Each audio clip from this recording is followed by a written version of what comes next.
Bonjour, Ludovic Leclerc, votre analyste pour Budget Investor. Voici la mise à jour en vidéo de mon avis concernant l'euro-dollar. Alors, notre plateforme visuelle Chart 5.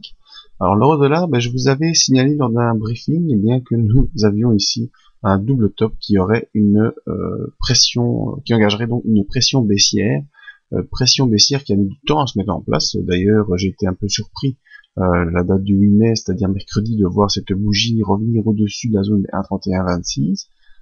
J'avais un peu peur qu'on allait se prendre un petit contre-pied. On a quand même la zone des 1,31, 1,3189, donc vraiment la zone de la bande de Bollinger supérieure qui a évité le débordement. Ensuite, jeudi, on vient enfoncer la M20, et là, je vous avais signalé dans le briefing qui n'a pas eu lieu vendredi pour raison d'un peu de jour férié, on va dire. Eh bien, la pression baissière semble se mettre en place ce vendredi. Enfin, eh bien, on repart, voilà, cette bougie qui passe sous la M50, qui ouvre la bande de Bollinger vers le bas, et il semblerait donc qu'on se dirige bel et bien vers le 1,2865. Un petit graphique un peu plus grand pour que vous voyez bien, donc le double top que vous avez signé dans un briefing, je pense c'était le briefing du 3 mai. Voilà, je vous dis ici, sur le Forex, la paire euro-USD n'est pas parvenue à franchir les 1,32, viennent chercher un appui sur sa M20, les indicateurs sont en phase de retournement, et techniquement, ce double top à seulement 15 jours d'intervalle pourrait nous reconduire en direction des 1,28,6. Donc je vous disais ça dans le briefing du 3 mai.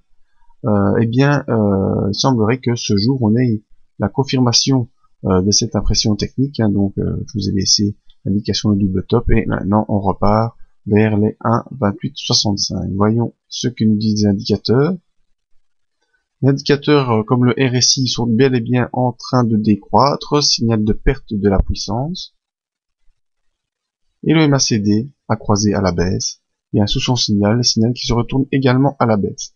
Donc on est face à un retournement des indicateurs et du graphique, donc la pression baissière devrait s'accentuer, d'autant plus qu'on voit la bande de Bollinger inférieure s'ouvrir, alors que la bande de Bollinger supérieure est encore fermée, et donc la pression baissière est bel et bien en place, et devrait conduire le cours, à mon avis, vers les 1,2865.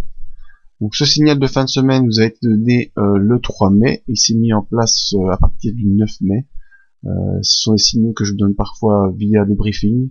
Donc si vous voulez plus jamais rater un de ces signaux, comme ce fut le cas lors du 3 mai, eh bien je vous invite à venir vous inscrire dans la mailing list en fond de chaque page, et vous ne raterez ainsi plus aucun briefing, article et autres avis sur les analyses. Rendez-vous pour la semaine prochaine et tous les matins pour un nouveau briefing.